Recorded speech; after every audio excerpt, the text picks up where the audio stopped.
শ্রাবণের সাথে পায়ে পা মিলিয়ে হেঁটে ওনার রুমে আসলাম।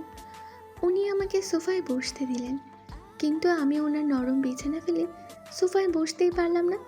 বিছানায় এসে পা তুলে বসে এদিক ওদিক তাকাতে তাকাতে মন খারাপ করে বললাম, তোমার ঘরে আসলে জ্যাকটাকে খুব মিস করি গো। কার কাছে বেচে দিয়েছো বলো তো? আমি গিয়ে কিনে আনবো আবার। শ্রাবণ বেডসাইড টেবিলের ড্রয়ারে কিছু খুঁজতে খুঁজতে বললেন, বেচিনি, ফালতু কথা বাদ দিয়ে কাজের কথা শোন। নিচে যেসব কথা শুনেছিস খবরটাও তৌসিকে বলবি না। নিচে তো বিয়ের কথা শুনলাম, শ্রাবণ ওসব কথা তৌসিকে বলতে নিষেধ করার কারণ কি? উত্তর জানতে ভ্রু কুঁচকে প্রশ্ন করলাম ওনাকে। কেন? বলবো না কেন? সব সময় এত কেন কেন করবি না। আমি কখন সবসময় কেন কেন করলাম? আমি জাস্ট জিজ্ঞেস করেছি, ভাইয়ার সাথে তৌসির বিয়ে ঠিক হয়েছে, এই কথাটা আমি তৌসিকে বলবো না কেন? Why man, why? উনি ড্রয়ার থেকে একটা পেন ড্রাইভ নিয়ে বিছানায় রেখে আরও কিছু খুঁজতে খুঁজতে বললেন, কেন বলবি সেটা বল আগে আমাকে। আমি কোনোয়ে ভর দিয়ে আধশোয়া হয়ে বললাম, কেন আবার? যার বিয়ে তাকে বলবো না, নইলে বিয়ে হবে কি করে? তাছাড়া তৌসি আমার ভাবস হবে, এটা তো খুশির একটা নিউজ, সবাইকে নিউজটা দিতে হবে তো। আমার ফোনটা দাও না, রকিকে নিউজটা দিই। বলেই জিভ কাটলাম। ভুল করে রকির নাম নিয়ে ফেলেছি, ফোনটা মনে হয় আর পাবোই না। শ্রাবণ ঘাড় ঘুরিয়ে গরম চোখে তাকালেন আমার দিকে, ঠিক যেন অ্যানাকোন্ডা সাপ। উনি আর আমি ওনার শিকার, এক্ষুনি গিলে ফেলতে পারেন আমাকে। বুঝতে পেরেই আমি ফট করে সোজা হয়ে বসলাম। ইনোসেন্ট মুখ করে বললাম, ছেড়ে দাও সাপ মামা, করুন না তো রাগ মামা, আর জীবনেও রকির নাম বলবো না। শ্রাবণ খোঁজাখুঁজি বাদ দিয়ে গম্ভীর মুখ করে সোজা হয়ে দাঁড়ালেন। পকেট থেকে আমার ফোন বের করে লক খোলার চেষ্টা করলেন, না পেরে আমার দিকে এগিয়ে এসে জিজ্ঞেস করলেন, পাসওয়ার্ড কি রেখেছিস? পাসওয়ার্ড দিয়ে কি করবা? বল, নয়তো ফোন আর পাবি না। মুখ ফুলিয়ে পাসওয়ার্ড বললাম ওনাকে, ওনার নামই পাসওয়ার্ড। সেটা দেখে হাসলেন উনি একটু, খুবই সামান্য হাসি, তাও সুন্দর লাগলো। আমি তো ক্রাশ খেয়ে উল্টো হয়ে পড়ে গেলাম বিছানায়। তারপরে আবার লাফ দিয়ে উঠে বসলাম, কারণ শ্রাবণ আমার ফোনে কি যেন চেক করছেন। কল লিস্টে ঢুকলেই আমি শেষ। রকিকে ব্লক দিয়েছি ঠিকই, কিন্তু লিস্টে তো ওর সাথে কথা বলার হিস্ট্রিটা এখনও আছে। সিজন ভাইয়ের নাম্বারটাও সেভ করেছি। তাছাড়া ফেসবুক আইডিতে ঢুকে রকিকে আর তৌসিকে মেনশন করে আমার একটা ছবিও আপলোড করেছি। আমার গ্যালারিতে রকির সাথে আমার অসংখ্য ছবি, যেগুলো আজই ফেসবুক থেকে নিয়েছি। এর সব যদি শ্রাবণ দেখে, ফোন তো ফেরত দিবেই না, উল্টো থাপড়িয়ে মাড়ি থেকে সব দাঁত খুলে দিবেন, কিংবা গলা টিপে মেরেও ফেলতে পারেন। এখন আমি কি করব? এখানে থাকলে লাইফ রিস্ক হয়ে যাবে ভাই, সুতরাং আমি এখান থেকে পালাই। ফোন নেওয়ার ব্যবস্থা পরে করবো নি, জীবনটা তো আগে বাঁচাই ভেবেই আমি বিছানা থেকে নেমে এক দৌড়। তবে বেশি দূর যেতে পারলাম না। দরজার কাছে আসতেই পেছন থেকে শ্রাবণ খপ করে আমার হাত ধরে ফেলে বললেন, এই দাঁড়া, চোরের মতো পালাচ্ছিস কোথায়? ওনার দিকে ঘুরে ইনোসেন্ট মুখ করে বললাম, পালাবো কেন? পালাইনি তো। ওহ, পালাসনি? তাহলে দৌড়াচ্ছিস রে? ভয় লাগে? ভয় লাগে তারপর কথা শুনিস না কেন? শেষের কথাটা উনি অনেক রেগে চেঁচিয়ে বললেন। আমি কেঁপে উঠে চোখ খিচে বন্ধ করে বললাম, না, ভয় লাগে না আমার, কিচ্ছু করিনি আমি। উনি আমার হাত ছেড়ে দিয়ে গাল টিপে ধরলেন, আমার মুখের সামনে ফোনটা ধরে বললেন, কিছু করিসনি? তাহলে এসব কি? যা ভয় পাচ্ছিলাম তাই। গ্যালারিতে ঢুকে ছবিগুলো দেখে ফেলেছেন উনি। গাল টিপে ধরায় আমি কিছু বলতে পারলাম না। আসলে ভয়েই বললাম না, কিছু বললেই তো থাপ্পড় মেরে দেবেন। আমার মুখ চললেও তার তো হাত চলে বেশি। ওনার হাতের মার খেয়ে দিন দিন জুই থেকে জেলি হয়ে যাচ্ছি আমি। কোথায় ভেবে রেখেছিলাম দেশে ফিরলে ওনাকে মেরে আলুর দম বানাবো, কিন্তু হচ্ছে তো পুরো উল্টো। একজন আমাকে শুধু মেরেই যাবে তা তো হতে দেয়া যায় না, আমাকেও প্রতিবাদ করতে হবে। আফটার অল আমি জুই, জুই মানে বাঘিনী। আত্মবিশ্বাসে বলিয়ান হয়ে আমি গাল থেকে ওনার হাত সরিয়ে নিতে নিতে বললাম, গাল ছাড়ো আমার, কিচ্ছু বলি না দেখে সাহস বেড়ে গেছে না তোমার, বজ্জাত ছেলে, খবরদার মারবে না আমাকে। গাল থেকে হাত ছাড়িয়ে নিতে মোচড় মুচড়ি করছিলাম বলে উনি এক হাতে আমার দুই হাত চেপে ধরে এগিয়ে এসে আমাকে দরজার সাথে ঠেসে ধরে বললেন, মারলে কী করবি তুই? বলেই উনি আমার দুই পায়ের ওপর নিজের পা দুটো তুলে দিলেন। হাতের সাথে সাথে পা দুটোও বন্দি হয়ে গেল আমার। এখনই ভাবছিলাম একটা লাথি দিয়ে বসিয়ে দিব ওনাকে, কিন্তু তার আগেই উনি শয়তানি মার্কা হাসি দিয়ে আমার সেই রাস্তাটা বন্ধ করে দিলেন। এখন আমি কিভাবে ছাড়া পাবো? ভাবতে ভাবতেই খেয়াল করলাম উনি আমার খুবই কাছে দাঁড়িয়ে আছেন। ওনার বুকের সাথে আমার কয়েক ইঞ্চি মাত্র দূরত্ব। অবশ্য ছাড়া পাওয়ার একটা রাস্তা খোলা আছে, তাই আমিও শয়তানি মার্কা হাসি দিয়ে বললাম, জয়কে আটকানো অত সহজ নয়। বলেই উনি কিছু বুঝে ওঠার আগেই মাথা দিয়ে ওনার বুকে টিপ মারলাম। এতে ওনার কিছুই হলো না, বরং আমি কপালে কাটা জায়গায় ব্যথা পেয়ে ভ্যাঁ ভ্যাঁ করে কাঁদতে লাগলাম। তাও শ্রাবণ আমাকে ছেড়ে দিলেন না। ব্যথা পেয়েছি বলে চোখ মুখ শক্ত করে আমার গলা চেপে ধরে দরজার সাথে আমার মাথা ঠেকিয়ে বললেন, লেগেছে না? ঠিক হয়েছে। খুব তো বলেছিলে জুইকে আটকানো সহজ নয়। এই তার নমুনা। তোর মতো বোকা শুধু ঢাকায় কেন, পুরো বাংলাদেশ খুঁজলেও একটাও পাওয়া যাবে না। একদিকে ব্যথায় কপালটি চিনচিন করছে, অন্যদিকে কিছুতেই ওনার থেকে নিজেকে ছাড়িয়ে নিতে পারছি না। তার উপর ওনার গা জ্বালানো কথাবার্তা শুনে আমার রাগ উঠে গেল। রাগের চোটে থুতু মেরে দিলাম ওনার মুখে। ব্যাস, এইতেই কাজ হয়ে গেল। চোখ মুখ খিচে হাত ছেড়ে দিলেন উনি আমার। সেই সুযোগে আমি ওনার বুকে ধাক্কা মেরে সরিয়ে দিলাম আমার সামনে থেকে। শুধু তাই নয়, দুমদুম করে ওনাকে এলো পাথারি কিলঘুষি মারতে মারতে বললাম, আর লাগবে আমার সাথে? আর লাগবে বল? একদম পুঁতে ফেলবো তোকে শয়তান। কি বলেছিলাম মনে নেই? তুই ডালে ডালে চললে আমিও চলি পাতায় পাতায়। তুই তো কোন বাল! আমাকে আটকানোর শান্তি তোর বাপেরও নেই শয়তান। আজকে তোর সব হার আমি গুঁড়ো করে দিব। দাঁড়া, আমার ব্যাটটা নিয়ে আসি। ব্যাট নেওয়ার জন্য যেতে ধরেছি, অমনি উনি আমাকে চেপে ধরে বললেন, আমাকে থুতু দেওয়া আজকে তোর হচ্ছে। বলেই আমাকে বিছানার উপর ছুঁড়ে মারলেন। এবং আমি অন্য পাশ দিয়ে নেমে যাওয়ার আগেই উনি আমার পা টেনে ধরে আমার পেটের উপর চড়ে বসলেন। আমিও এলোপাতাড়ি হাত পা ছুটতে ছুটতে বললাম, ছাড় শয়তান, ছেড়ে দে বলছি। পুপি! চিৎকার করে পুপিকে ডাকতে উনি এক হাতে আমার গাল চেপে ধরলেন। তারপর আমার হাত দুটো বিছানার সাথে চেপে ধরে শয়তানি হেসে বললেন, এবার কি করবি? গাল চেপে ধরার কথা বলতে পারছিলাম না। তারপরও অনেক কষ্টে বললাম, কুত্তার বাচ্চা, ছাড় আমাকে। গালি দেওয়ার আরও রেগে গেলেন উনি। খ্যাক খ্যাক করে কেসে মুখে থুতু জমিয়ে জোর করে আমার নাকের উপর একদলা থুতু ফেলে দিলেন। এমন একটা বিশ্রী কাণ্ড ঘটাবেন উনি, আমি সেটা কল্পনাও করতে পারিনি। ছি! ঘৃণায় আমার পেটে সব নাড়ি ভুড়ি বেরিয়ে আসার উপক্রম হলো। আর উনি এত বড় অপকর্মটা করে আমাকে ছেড়ে দিয়ে বিছানা থেকে নেমে দাঁড়িয়ে শয়তানি হেসে বললেন, আর থুতু দিবে আমাকে? আমি নাকের টোকায় থুতু নিয়ে কোনো রকম বিছানা থেকে নেমে কান্না মুখ করে বললাম, তোর মুখে পোকা ফেলবে আল্লাহ। শ্রাবণ শক্ত মুখ করে আমার দিকে তেড়ে এসে বললেন, আবার গালি? আজকে তোকে।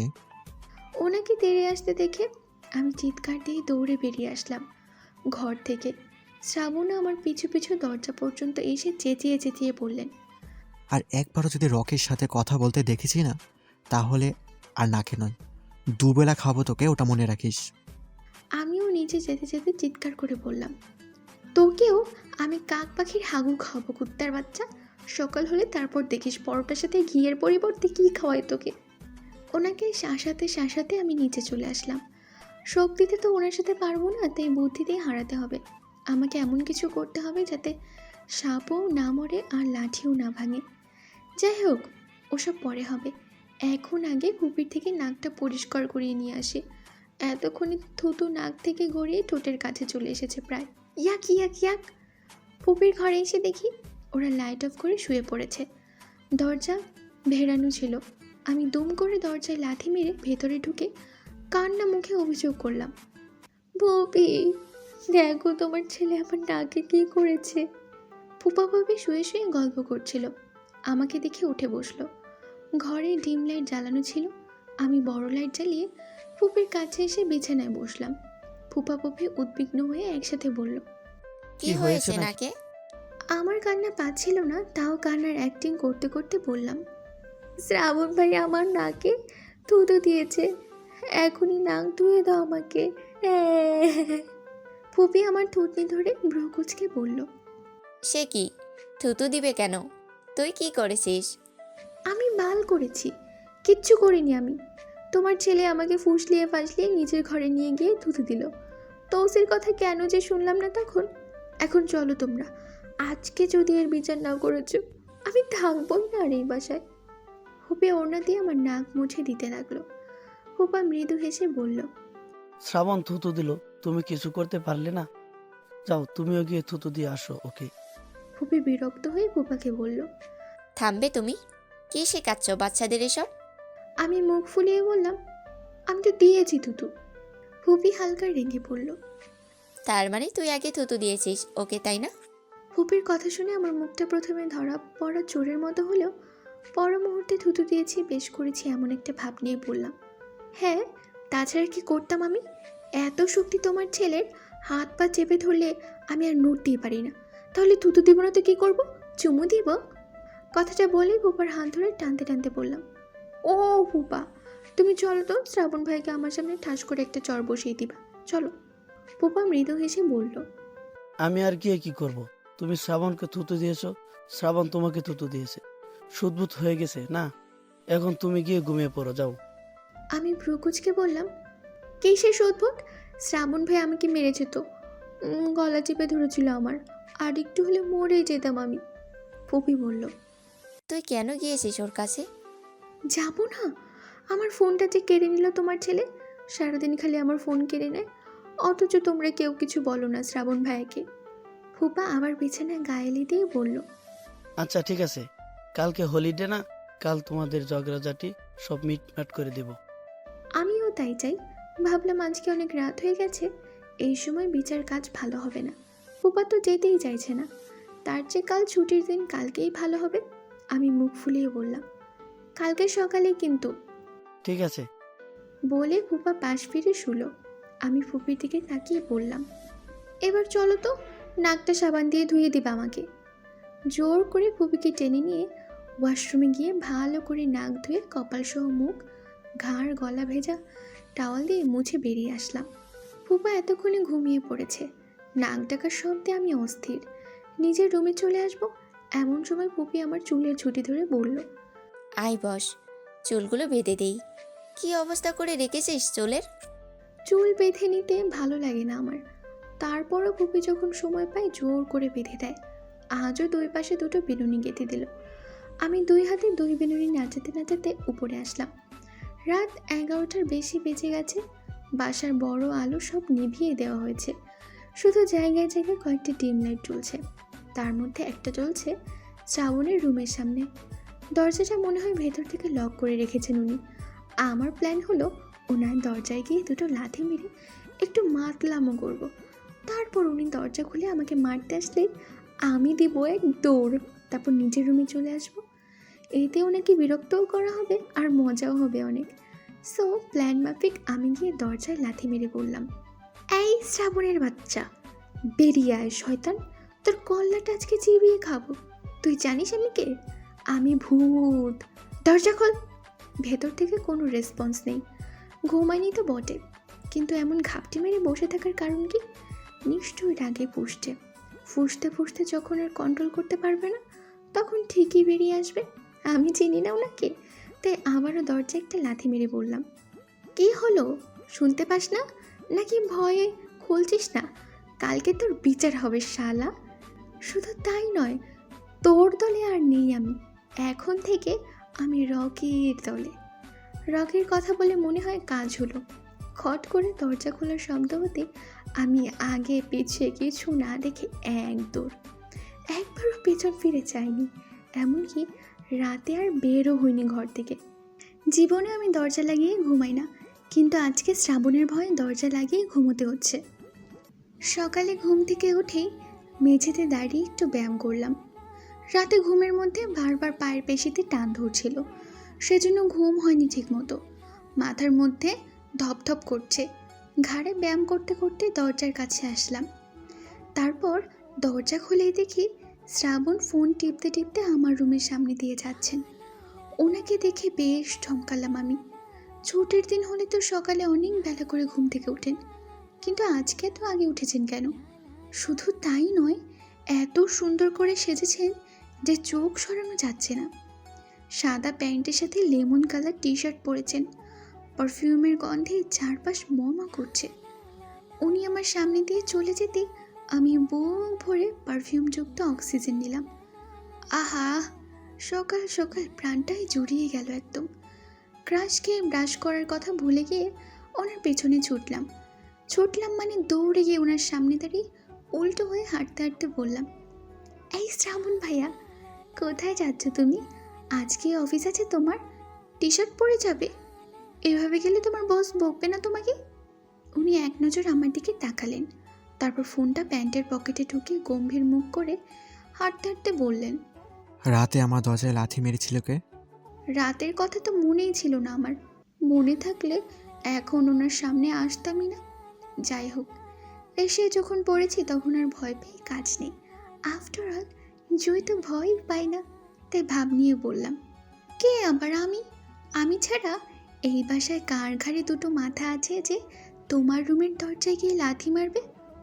আমি হলাম জুই, বুঝেছ? জুই শুধু তোমার দরজাতেই লাথি মারতে পারে না, সে তোমার মাথা দিয়ে ফুটবলও খেলার ক্ষমতা রাখে। উনি সিঁড়ি দিয়ে নামতে নামতে রাগী স্বরে বললেন। আর আমি কি সেটাও জানিস নিশ্চয়? আমি ওনার আগে আগে সিঁড়ি দিয়ে নামতে নামতে বললাম, আরে জানি জানি জানি তুমি আমার প্রেমের ফুল, বলো বলো বলো তুমি বলো না কবুল। 2 লাইন গেয়েই ঘাড় ঘুরে ওনার দিকে তাকিয়ে দাঁত কেলিয়ে হাসলাম। ভেবেছিলাম রাগ করবেন, কিন্তু না, রাগ করেননি, বরং ঠোঁটে হাসি নিয়ে সিঁড়ির দিকে তাকিয়ে নিচে নামছেন। ওনাকে হাসতে দেখে আমি থমকে দাঁড়ালাম। রেলিংয়ে হেলান দিয়ে ভ্রু কুঁচকে বললাম, এই তুমি হাসছো কেন? আমি জাস্ট গান গাইছিলাম একটা, এতে হাসির কি আছে? আশ্চর্য। আমার কথা শুনে উনি আমাকে পাশ কাটিয়ে যেতে চেয়েও গেলেন না। চোখ মুখ কঠিন করে আমার গা ঘেঁষে দাঁড়ালেন। মনে হচ্ছে এখনই আমার গলা টিপে ধরবেন। তাই আমি পেছনের দিকে হেলে গিয়ে বললাম, এই শোনো, সকাল সকাল মারবে না আমাকে। আমি তোমাকে গালি দিইনি, বুঝেছো? আমি জাস্ট একটা গান গাইছিলাম। ওই গান আমি প্রতিদিনই গাই। বিশ্বাস না হলে আমার কিচ্ছু করার নেই, কিন্তু খবরদার তুমি আমার গলায় হাত দিবা না। একে তো ব্যথা লাগে, তার উপর রাতে ভয়ের স্বপ্ন দেখি। জানো আজকে কী স্বপ্ন দেখেছি? তুমি আমাকে গলা টিপে মেরেই ফেলেছো। তারপর আর্মিন না কি নাম, ওই ভাইটা আমাকে বাঁচালো। ঠিক সময় হসপিটালে না নিয়ে গেলে মরেই যেতাম আমি। ভাগ্যিস তৌসিকে দেখতে এসেছিল আর্মির ভাইয়া, সেজন্য এই যাত্রায় বেঁচে গিয়েছি। আমার কথা শুনে উনি বিস্মিত হয়ে বললেন, হোয়াট? তুই এসব দেখিস স্বপ্নে? আর্মিনকে? ওকে চিনিস তুই? আমি ওনাকে ভেঙচিয়ে বললাম, এ না তো, চেনার সাথে কী সাথ?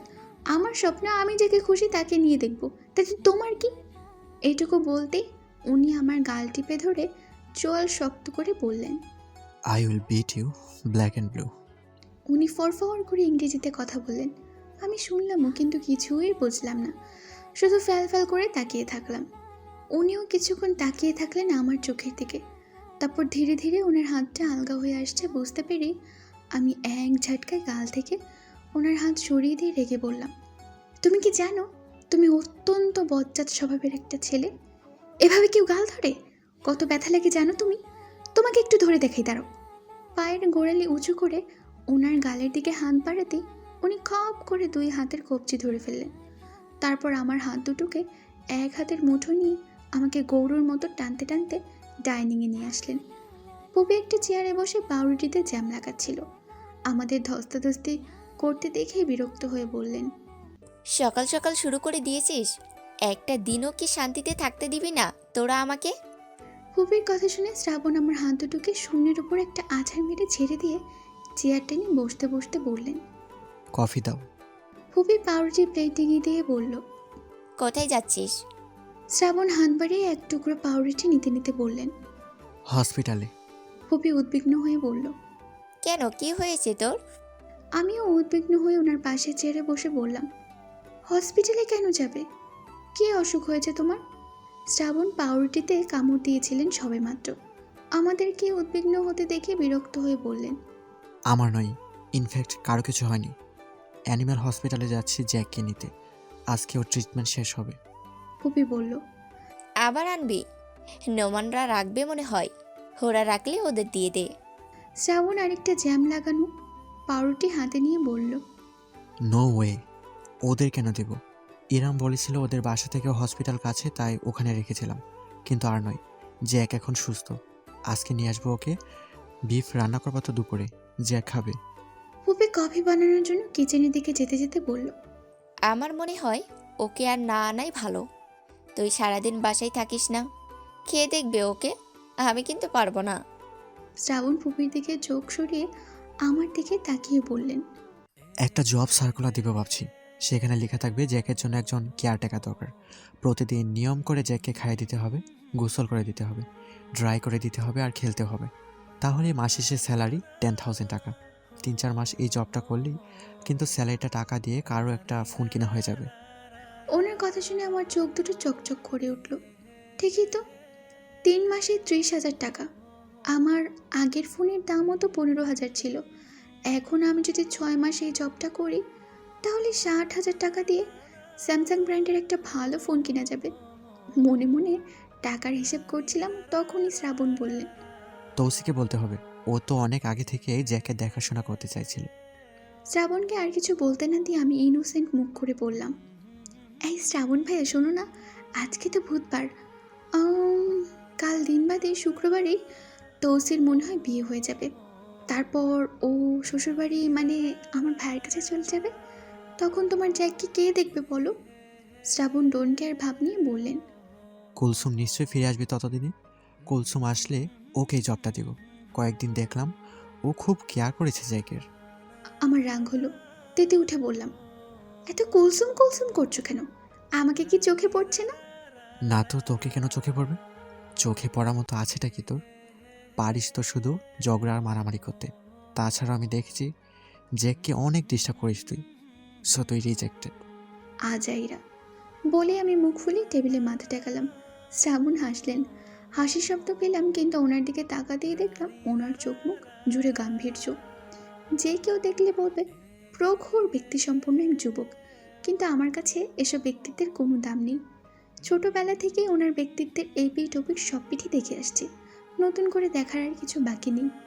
ওনাকে আমি হাড়ে হাড়ে চিনি, বদমাইশের ঝাড় একটা, ছোট থেকে জ্বালাচ্ছে আমাকে। ভাবছি এর একটা বিহিত করা দরকার। এইভাবে তো চলতে দেওয়া যায় না। কী করলে ওনার লেজটা সোজা হবে এক্স্যাক্ট সেই কাজটা আমাকে করতে হবে। আমি ভাবছি কী করা যায়। শ্রাবণ এর মধ্যে 6-7 টুকরো পাউরুটি খেয়ে ফেলেছেন। প্লেটে আরও 2টো জ্যাম লাগানো পাউরুটি আছে, তার মধ্যে উনি একটা হাতে নিয়ে খেতে খেতে বললেন, ঘুম থেকে উঠে ফ্রেশ হয়েছিস নাকি দরজা খুলে আমাকে দেখে মাথাটা 360 ডিগ্রি ঘুরে গিয়েছে? কথাটা 200% সত্যি হলেও আমি স্বীকার করলাম না। হাত দিয়ে মুখমণ্ডল মুছে চুলগুলো ঠিক করলাম।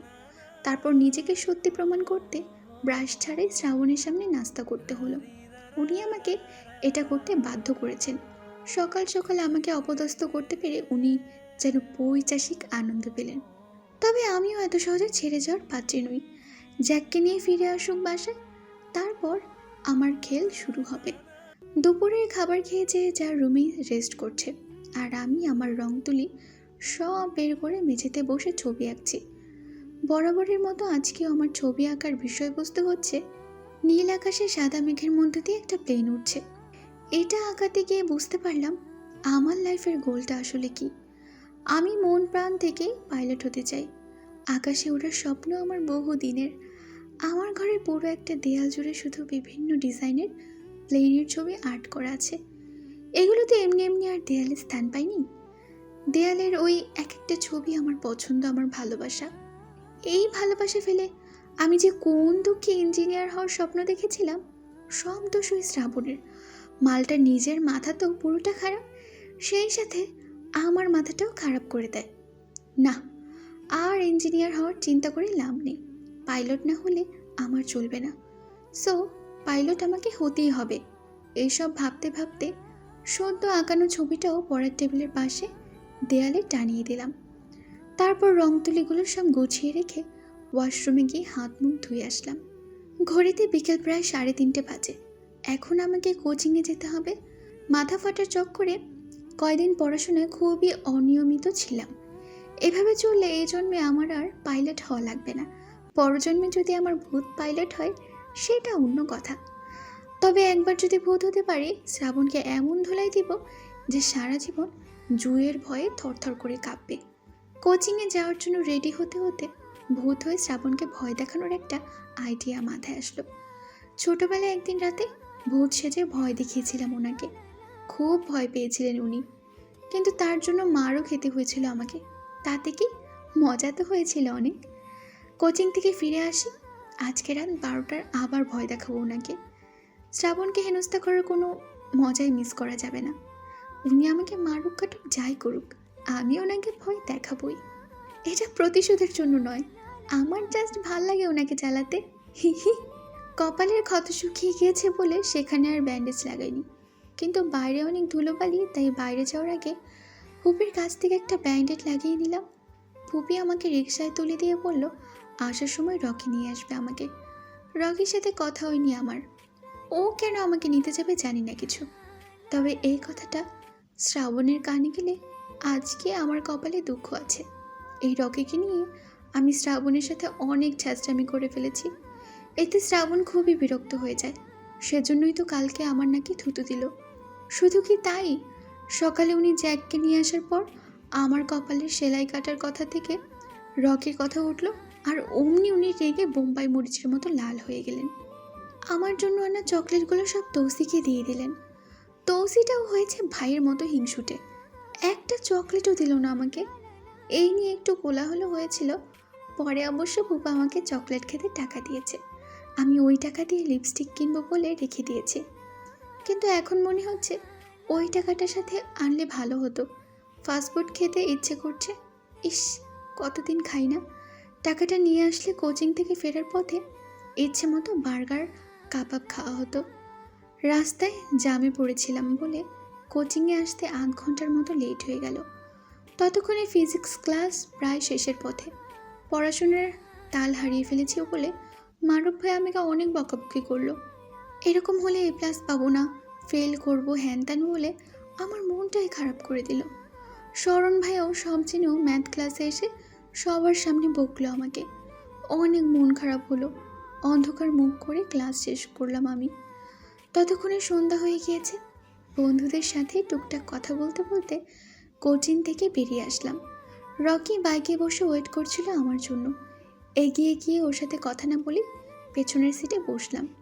রকি গাড় ঘুরিয়ে আমার দিকে তাকিয়ে বলল, কি হয়েছে, মুখটা এরকম করে রেখেছো কেন? একটা দীর্ঘশ্বাস ফেলে বললাম, ভাইয়া ক্লাসে বকা দিল। পিছিয়ে গিয়েছি অনেক, প্রচুর পড়তে হবে।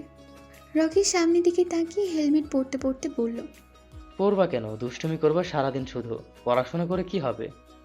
রকির কথার ধরনও ওই ভাইয়াদের মতো লাগছে, তাই আমি মুখ ফুলিয়ে বললাম, তুমিও বকছো?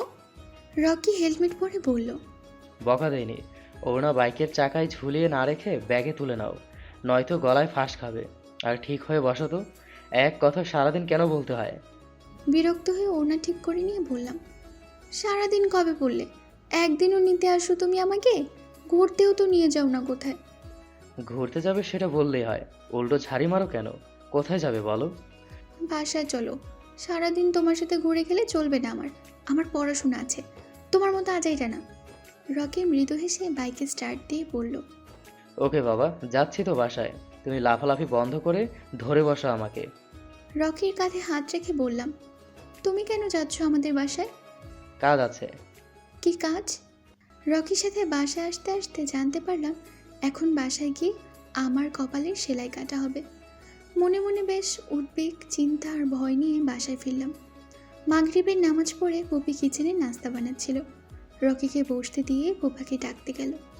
আমি ব্যাগ কাঁধে নিয়ে রুমে আসলাম। মনটা খারাপ, সেলাই কাটতে আবার ব্যথা পাবো সেটার জন্য ভয় হচ্ছে। হাত মুখ ধুয়ে রেগুলার পোশাক পরে শ্রাবণের রুমে এসে উকি দিলাম। অন্য কোনো অসৎ উদ্দেশ্যে নয়, জাস্ট মনটা ভালো করতে এসেছি। জ্যাক বিছানায় বসে টেনিস বল কামড়াচ্ছিল। আমার উপস্থিতি টের পেয়েই দরজার দিকে তাকিয়ে ঘেউ ঘেউ করতে লাগলো। শ্রাবণও সোফায় বসে ল্যাপটপে কাজ করছিলেন। আমাকে দেখে জ্যাককে চুপ থাকার নির্দেশ করলেন, কিন্তু জ্যাক চুপ থাকলো না। বিছানা থেকে নেমে শ্রাবণের কাছে গিয়ে আমাকে দেখিয়ে ঘেউ ঘেউ করতে লাগলো। ওর হাবভাব দেখে মনে হচ্ছে যেন আমার নামে বিচার দিচ্ছে শ্রাবণের কাছে। অথচ কিচ্ছু করিনি আমি ওকে, বরং দুপুরে খাবার সময় আমার ভাগের মুরগির লেগ পিসটাও ওকে খেতে দিয়েছি। আমি ভ্রুকুচকে এগিয়ে আসলাম। শ্রাবণ জ্যাকের গলা ধরে নিজের কাছে টেনে নিয়ে আমাকে ধমকে বললেন। এখানে কি চাই তোর? যা এখান থেকে। ধপ করে শ্রাবণের পাশে বসে পেছনে হেলান দিয়ে মুখ ফুলিয়ে বললাম, যাব না। কেন যাব? এটা আমার বাড়ি। তুমি তোমার কুত্তাকে নিয়ে বেরিয়ে যাও এখান থেকে। শ্রাবণ কে যেন বললেন। জ্যাকের ঘি ঘুর শব্দে বুঝতে পারলাম না ওনার কথা। সেজন্য জ্যাকের দিকে তাকিয়ে বিরক্ত হয়ে বললাম, এই কুত্তা চুপ কর, নইলে থাপ্পড় চিনোস? এক থাপ্পড়ে বাপের নাম ভুলিয়ে দিব। আমার বাসায় থেকে আমার উপর চিল্লাস? তোর সাহস তো কম না। চল ফুট এখান থেকে। শ্রাবণ জ্যাকের সামনে 2 পা নিজের কোলের উপর দিয়ে জ্যাকের গায়ে হাত বোলাতে বোলাতে আমার দিকে তাকিয়ে বললেন। দৌড়ে আছে দেখে সাহস বেড়েছে না? ছেড়ে দেবো ওকে? আমি ডোন্ট কেয়ার ভাব নিয়ে বললাম, দাও ছেড়ে। ভয় পাই না আমি তোমার কুত্তাকে। যে আজাইরা কুত্তা তোমার, তার নাম আবার জ্যাক। আচ্ছা শ্রাবণ ভাইয়া, এই বালের কুত্তাটা তোমার কি হয় গো? শ্রাবণ হাত বাড়িয়ে আমার মাথায় একটা চাটি মেরে বললেন, কুত্তা নয়, জ্যাক। জ্যাক নয়, কুত্তা। কুত্তা কুত্তা কুত্তা কুত্তা কুত্তা, 100 বার কুত্তা। শ্রাবণ আবার আমার মাথায় চাটি মারলেন। আগের চেয়ে জোরে ছিল বলে আমি তেতে উঠলাম। এতে আরও একটা চাটি খেতে হলো আমায়। রাগে চোখে তাকালাম ওনার দিকে, মুখ ফুলিয়ে বললাম, ওকে বাই। তুমি যখন মারছো আমি তাহলে রকির কাছেই যাই। কখন থেকে ওয়েট করছে আমার জন্য। কথাগুলো বলে সোফা থেকে উঠতেই পারিনি, তার আগে উনি আমার এক হাত চেপে ধরে ভ্রু কুঁচকে বললেন, রকি এসেছে নাকি? কেন? কেন আবার? সেলাই কাটাতে।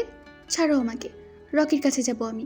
রকি কত ভালো জানো, কোচিং থেকে নিয়ে আসে আমাকে, চকলেট কিনে দেয়। তোমার মতো কিপটুস না।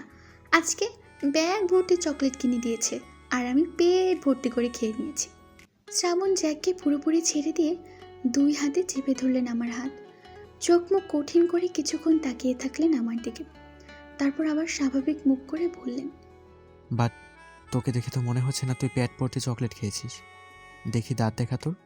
ই কর। এই করে দাঁত দেখানোর পরও বিশ্বাস করলেন না উনি আমার কথা, কারণ আমার দাঁতে চকলেট লেগেছিল না। কিন্তু আমি সত্যি চকলেট খেয়েছি আসার সময়।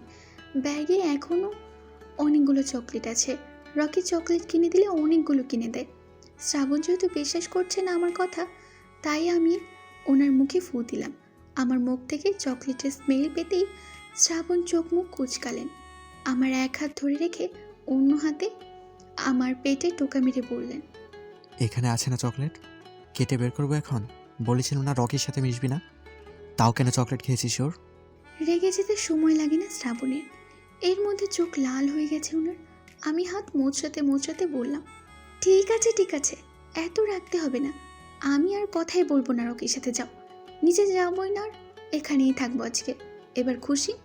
শ্রাবণ রাগী মুখে গাল টানলেন আমার, তারপর গোমরা মুখ করে বললেন, তুই বারবার মিথ্যে বলিস আমাকে। জীবনেও না, আমি কাউকেই মিথ্যা কথা বলি না। রকির ব্যাপারটা অন্য।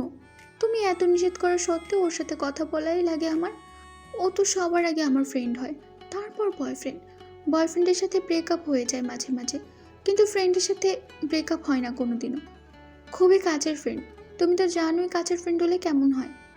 শ্রাবণ আমার ডান গাল টেনে ধরে রেখে বললেন। রকি তোর কাছে ফ্রেন্ড? তাহলে আমি কে? গাল থেকে ওনার হাত সরিয়ে ইনোসেন্ট মুখ করে বললাম, তুমি ভাইয়া, আমার প্রিয় শ্রাবণ ভাইয়া। উনি এবার ইলাস্টিকের মতো করে আমার 2 গাল একসাথে টেনে ধরে বললেন। ভায়া না, আরেকটা কি সেটা বল। গাল টানা অবস্থাতেই বললাম, ক্রাশ। ক্রাশ নয়, আরেকটা। ক্রাশ নয়? তাহলে কি? ভ্রুকুচকে বললাম, আরেকটা কি? শ্রাবণ আমার গাল ছেড়ে দিয়ে জ্যাককে কোলের মধ্যে ডেকে বললেন, তুই ভালো জানিস আরেকটা কি। শত্রু। জ্যাক আমার জুতোর ফিতে কামড়ে ধরে আছে। শ্রাবণ সেটা ওর মুখ থেকে খুলে নিয়ে বললেন, শত্রু লাগে তোর আমাকে? কুত্তাটা আমার বিড়াল লাগানো প্রিয় জুতোটা খেয়ে ফেলতে পারে ভেবে আমি জুতো দুটো পায়ে ঢুকিয়ে বললাম, হ্যাঁ, মাঝে মাঝে শত্রুর চেয়েও ভয়ঙ্কর লাগে। উনি জ্যাকের মাথায় হাত বুলিয়ে বললেন, এখন কি লাগছে? বিরক্ত হয়ে বললাম, আজাইরা লাগছে। ছাগলের মতো প্রশ্ন করো তুমি খালি। শ্রাবণ রেগেছিলেন, আমি বুঝতে পারিনি। কথা শেষ না হতেই উনি আমার গালে সজোরে একটা থাপ্পড় বসিয়ে দিলেন। হঠাৎ থাপ্পড়ে যে এক অবাক। এতক্ষণ শান্ত হয়ে বসে থাকলেও এবার শ্রাবণীর দিকে তাকিয়ে ঘেউ ঘেউ করতে লাগলো। মনে হয় শ্রাবণীর কাছে জবাব চাইছে, কেন আমার মতো নির্দোষ একটা বাচ্চাকে এত জোরে থাপ্পড় মারা হলো। শ্রাবণ জবাব দিলেন না। সোফা থেকে উঠে গিয়ে ওয়াশরুমে ঢুকলেন। শ্রাবণীর শক্ত হাতের থাপ্পড় খেয়ে আমার গালে যে 4 আঙুলের দাগ বসে গেছে, সে খবর আমি জানতামই না। নিচে এসে রকি দেখতে পেয়ে জিজ্ঞেস করলো, গালে কি হয়েছে? ফুপা ফুপিও ছিল সেখানে। আমি কিছু না বললেও সবাই ঠিকই বুঝে গিয়েছিল শ্রাবণ মেরেছেন। কেন মেরেছেন সেটাও জানতে চাইল। ভেবেছিলাম কিছুই বলবো না এই ব্যাপারে, কিন্তু রকি এমন নাছোড়বান্দা হয়ে ধরেছে যে বলেই দিলাম সত্যিটা। শ্রাবণ চায় না আমি রকির সাথে মেলামেশা করি। এই কথাটা শোনার পর রকির ভীষণ মন খারাপ হলো। আমার কপালে সেলাই কেটে আর দেরি করলো না, না খেয়ে চলে গেল বাসা থেকে। এতে ফুপা ফুপি দুজনই রেগে গিয়েছে শ্রাবণের উপর। তাই রকি যেতেই শ্রাবণকে নিচে ডাকা হলো। আজকে শ্রাবণের বিচার হবে ভেবে আমি মনে মনে বেশ আমোদ অনুভব করছি। তবে মুখটা দুঃখী করে রেখেছি যাতে আমার দুঃখী মুখ দেখে ফুপা ফুপি শ্রাবণকে শক্তপোক্ত ধরনের পানিশমেন্ট দেয়। যাই হোক, শ্রাবণ কিছুই হয়নি এমন একটা ভাব নিয়ে নিচে আসলেন। সোফায় বসে টিভির রিমোট নিয়ে স্পোর্ট চ্যানেলে দিয়ে 90% মনোযোগ টিভিতে দিয়ে বললেন। কি হয়েছে, ডাকছো কেন? ফুপি অন্য সোফায় আমার পাশে বসে আছে। শ্রাবণের কথার জবাবে আমার গাল দেখিয়ে রেখে বলল। এটা দেখেছিস? এভাবে মেরেছিস কেন? শ্রাবণ বাঁকা চোখে আমার দিকে তাকালেন, কিন্তু কিছু বললেন না। আমি ওনাকে মুখ ভেঙচালাম। ফুপি আবার জিজ্ঞেস করলো, রকির সাথে মিশতে বারণ করেছিস ওকে? ফুপির কথা শুনে শ্রাবণ এবার কড়া চোখে তাকালেন আমার দিকে। চোখ দিয়ে শাসিয়ে বোঝালেন রকিকে নিয়ে আমাদের মধ্যকার এই সিক্রেটটা সবাইকে জানিয়ে দিয়ে কাজটা আমি ঠিক করে নিই। তারপর ঠাস করে টিভিটা বন্ধ করে দিয়ে ফুপির দিকে তাকিয়ে বললেন, রকির সাথে কেন মিশবে ও? রকি কে সেটা বলো আগে আমাকে। কণ্ঠের তেজই অন্যরকম। ফুপিকে কিছু বলার সুযোগ না দিয়ে উনি চট করে বসা থেকে দাঁড়িয়ে আবার বলতে লাগলেন, রকি যতই সোনা টুকরো ছেলে হোক কি হীরের টুকরো হোক, জুই ওর সাথে মিশবে না। ওকে যেন আর বাসায় ডাকা না হয়, যত সব বাইরের ছেলে নিয়ে। শেষের কথাগুলো শুনতে পেলাম না আর। রেগে বিড়বিড় করতে করতে চলে গেলেন উপরে। ফুপা ফুপি দুজনেই হতভাগের মতো বসে আছে। এদিকে কাজের কাজ কিছুই হলো না দেখে আমি গাল ফুলিয়ে সোফায় গা এলিয়ে দিলাম। ফুপা বসা থেকে দাঁড়িয়ে রুমের দিকে যেতে যেতে ফুপকে বলল, ছেলের সাথে কথা বলো গিয়ে, কি চাই, এমন করে কেন? ফুপি যেতে চাইলো কিন্তু তখনই গেল না। কখন যাবে কে জানে। আমি ঘরে এসে পড়তে বসলাম। আজকে ভাইয়া আসবে জানতাম না। 8টার সময় শরণ ভাইয়ার সাথে এসে আমাকে চমকে দিল। লাল রঙের সুতির ফটো এনেছে দুটো, একটা আমার আর একটা তৌসির। ভাইয়া যা কিছু আমার জন্য আনবে সেটা তৌসির জন্যও আনে। এতদিনে আসল কারণটা বুঝেছি তৌসির জন্য কেন আনে। আহা গো, কি প্রেম! এই প্রেমের শুভ পরিণয় হবে এবার। শ্রাবণের থাপ্পড় খেয়ে মনটা যেটুকু খারাপ ছিল ভাইয়া আসায় ভালো হয়ে গেল। ফ্রেশ মন নিয়ে ড্রয়িং রুমে এসে শরণ ভাইয়ের কাছে পড়তে বসলাম। ভাইয়া গেল ফুপা ফুপির সাথে কথা বলতে। আমি ম্যাথ খাতা বের করতে করতে শরণ ভাইকে বললাম, আজকে ক্লাসে আপনি আমাকে বকলেন কেন? আমি তো পড়া করে গিয়েছিলাম। শরণ ভাইয়ের ম্যাথ বই টেনে নিয়ে ভ্রু কুঁচকে বললেন, ক্লাসে কথা বলা আমি পছন্দ করি না। তারপরেও তুমি আবার হেমার সাথে কথা বলছিলে বারবার। সেজন্য বকা লাগবে? আমি পড়া দেখে নিচ্ছিলাম ওর কাছে। শরণ ভাইয়া গম্ভীর মুখ করে বললেন, চুপচাপ এই ম্যাথ দুটো করে দেখাও। Time 5 minutes. দুটো ম্যাথ করতে আমার 10 মিনিটের বেশি সময় লেগে গেল। তাও দ্বিতীয়টার আনসার লিখতেই পারিনি। তার আগেই শরণ ভাই রেগে খাতাটা টেনে নিলেন আমার কাছ থেকে। প্রথমটাতে একটু কাটাকাটি হয়েছে বলে খাতা দিয়ে আমার মাথায় মারলেনও। নাক মুখ ফুলিয়ে শরণ ভাইয়ের দিকে তাকিয়ে বললাম, আপনি ভালো করে শেখান না বলেই তো পারি না। আমাকে না মেরে নিজেকে মারুন। শরণ ভাই এমনিতেই অনেক রেগে যায়, আমি এভাবে দোষ দেওয়ায় আরও রেগে গেলেন। পুনরায় আমার মাথায় খাতার বাড়ি দিয়ে ধমকের স্বরে বললেন, ফাজিল মেয়ে, আমি শেখাই না। এক্ষুনি বাকি সবগুলো ম্যাচ করো, একটাও যেন ফুল না হয়। কথা শেষ করে উনি খাতাটা আমার সামনে ফেলে দিলেন। মাথায় ব্যথা না পেলেও আমি মাথায় হাত বুলিয়ে খাতাটা ধরতে শ্রাবণের ডাক শুনতে পেলাম। একদম উপর তলা থেকে গলা ফাটিয়ে ডাকছেন উনি আমাকে। এর আগে কোনো দিনও এত জোরে ডাকেননি। ওনার এমন উচ্চস্বর শুনে ফুপি পর্যন্ত ঘর থেকে বেরিয়ে এসে নিচ থেকে বলল, কি হয়েছে বাবা? জুই পড়ছে তো। শ্রাবণ একই রকমভাবে চেঁচিয়ে বললেন। ওকে উপরে পাঠিয়ে দাও এক্ষুনি। শরণ ভাইয়া কিছুটা বিরক্ত হয়ে আমাকে তাড়াতাড়ি শুনে আসতে বললেন। শ্রাবণের ডাক শুনে আমার তখনকার থাপ্পড়ের কথা মনে পড়ে গেল।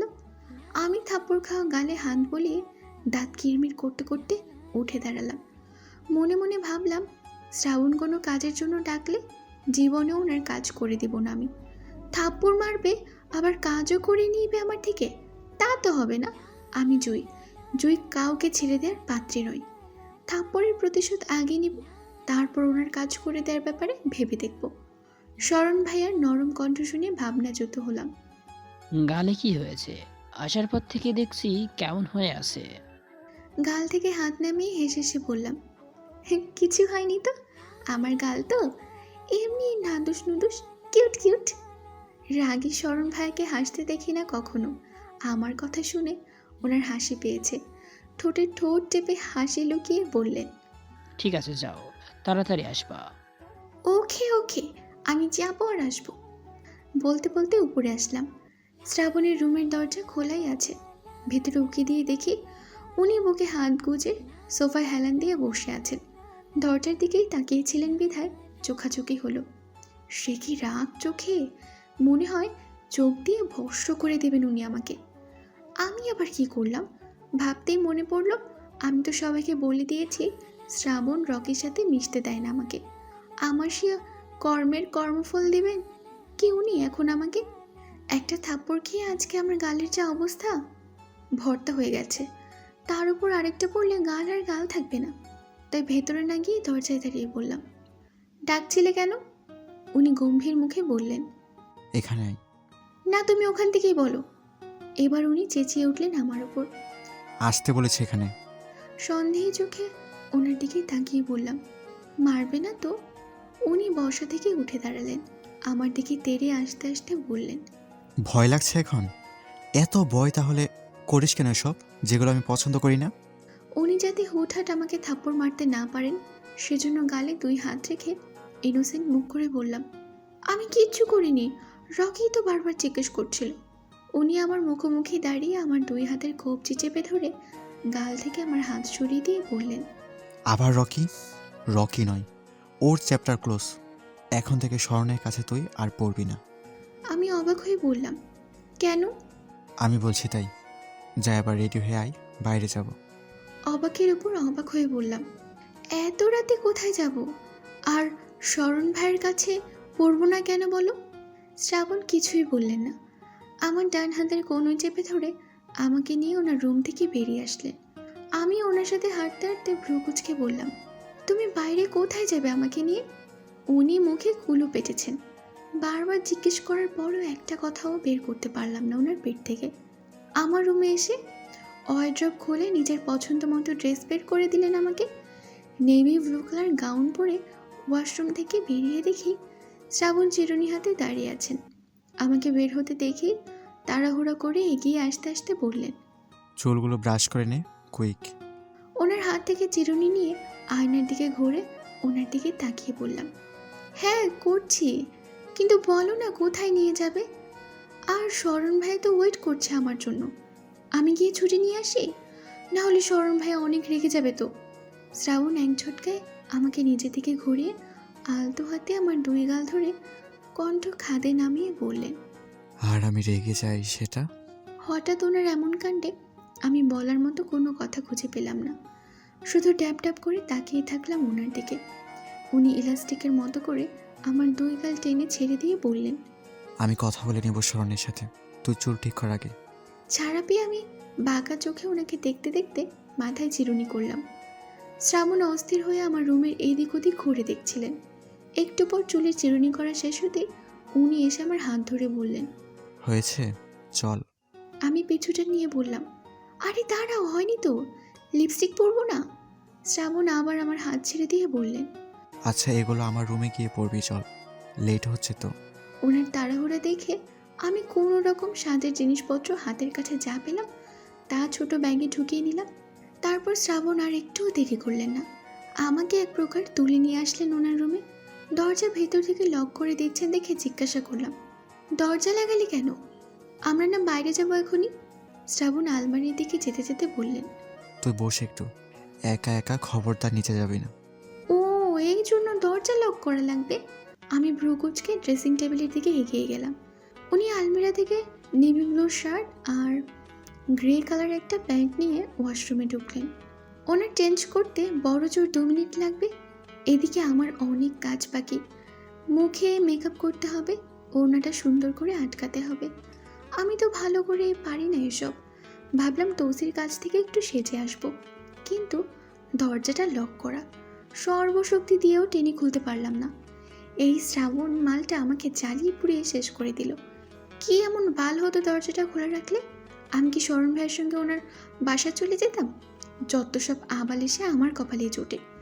তৌসির কাছে যাওয়ার উপায় নেই দেখে শ্রাবণকে বকতে বকতে আমি নিজে নিজেই সাজতে শুরু করলাম। উনি চেঞ্জ করে রুমে এসে আমার পাশে দাঁড়িয়ে শার্টের হাতা ফোল্ড করতে করতে বললেন। হয়নি এখনো? কত সাজা লাগে তোর?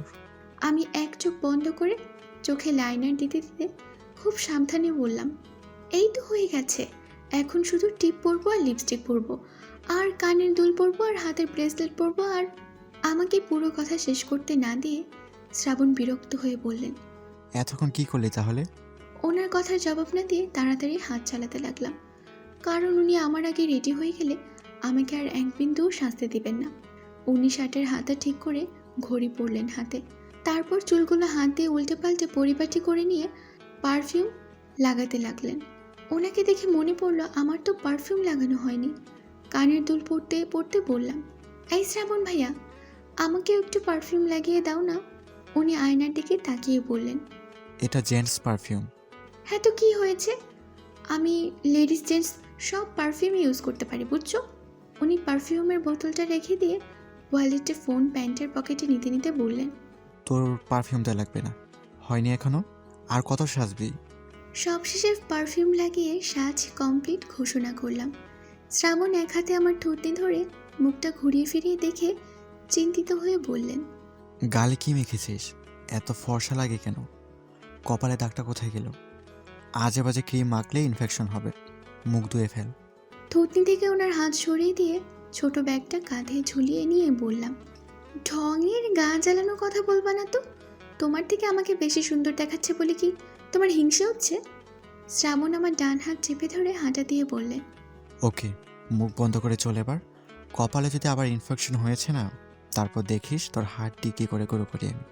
কোথায় যাচ্ছি বললে কি হবে? তোমার কুর্তাটা তৌসির কাছে আছে, ওকে নিবানার সাথে। আমি তো আমার পিঙ্কিকে ছাড়া কোথাও যেতামই না। আর তোমার তো দেখি কুর্তার কথা মনেই থাকে না। কুর্তাটাকে নিয়ে যাই চলো, তারও তো ঘুরতে ইচ্ছে করে না কি?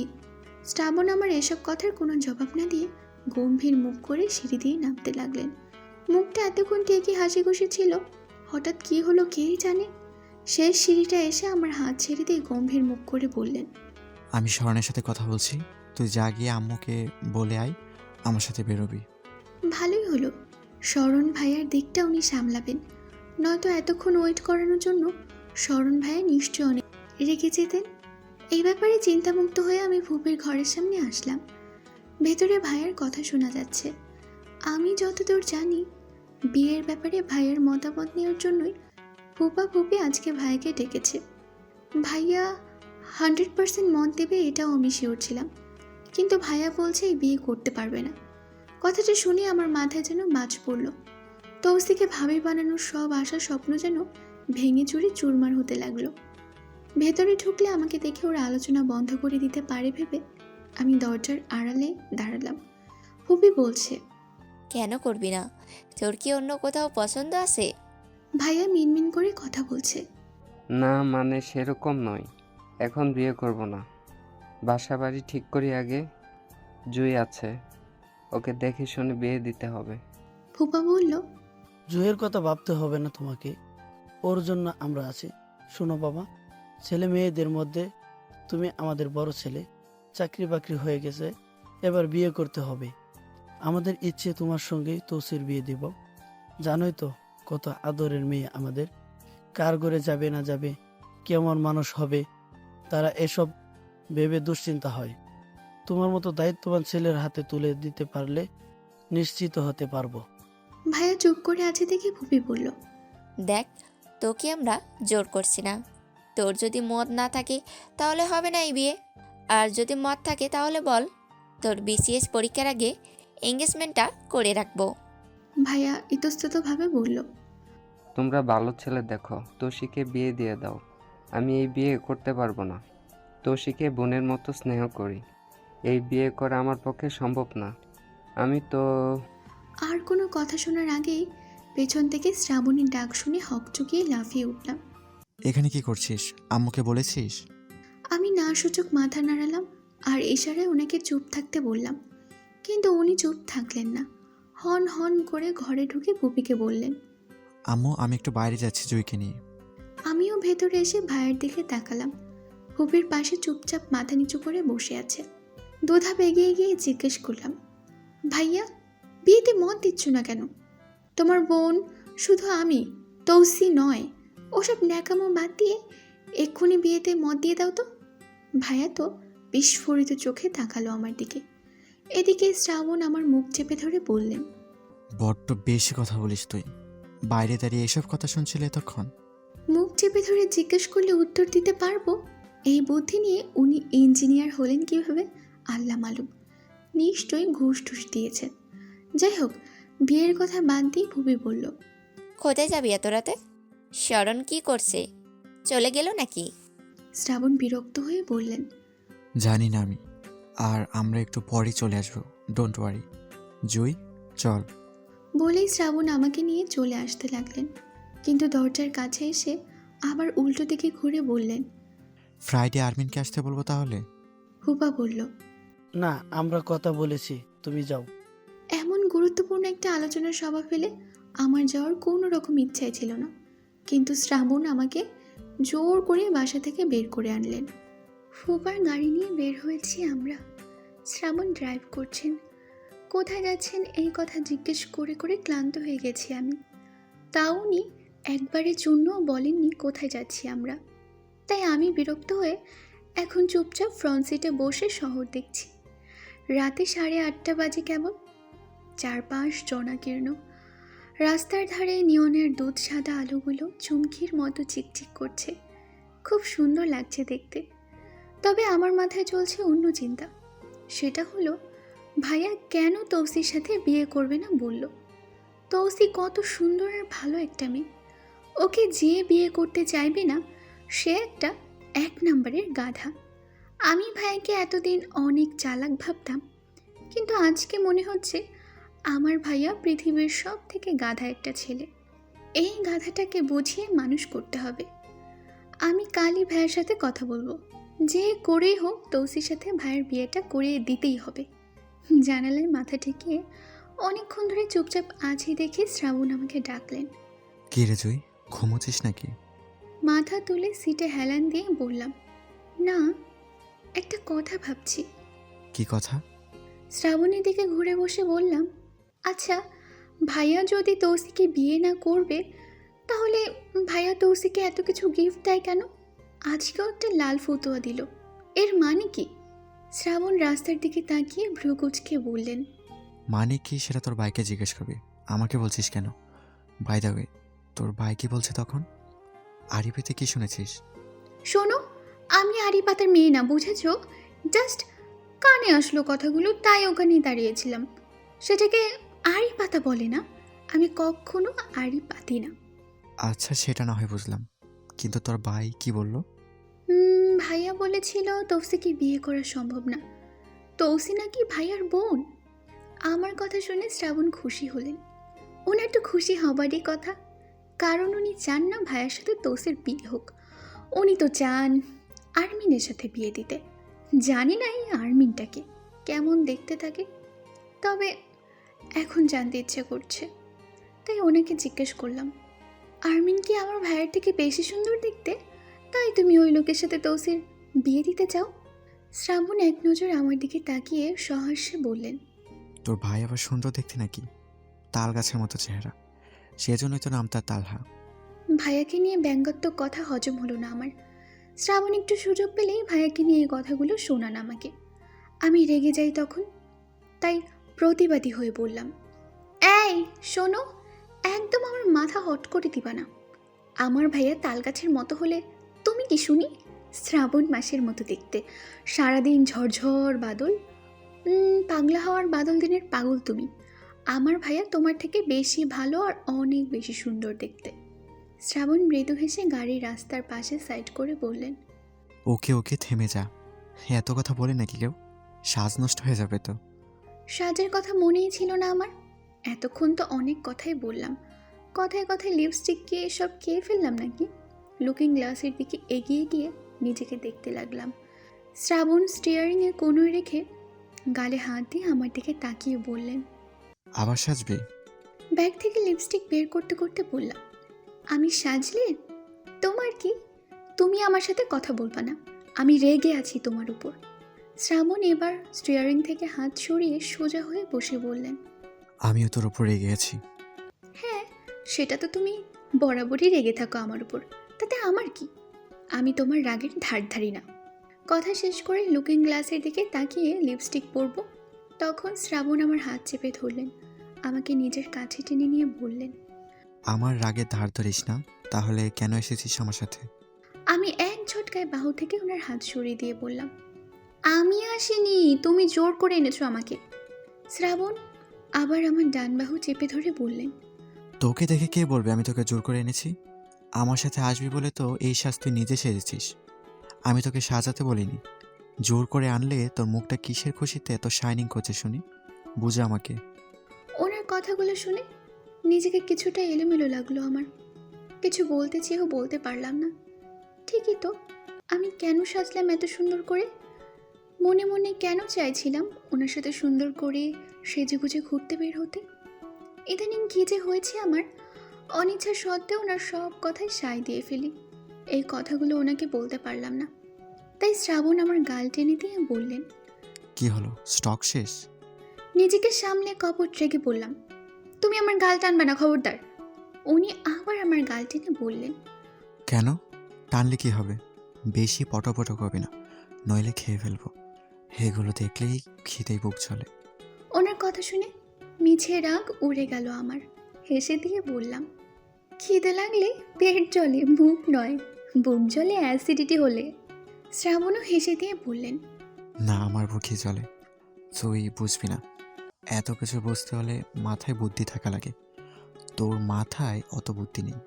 আমি গাল ফুলিয়ে বললাম, তুমি আমাকে বোকা বললে, তোমার সাথে কথা নিয়ে যাও। ওকে ফাইন, আমি তাহলে তোকে বাসায় ড্রপ করে ছোঁয়াকে নিয়ে ঘুরতে বের হই।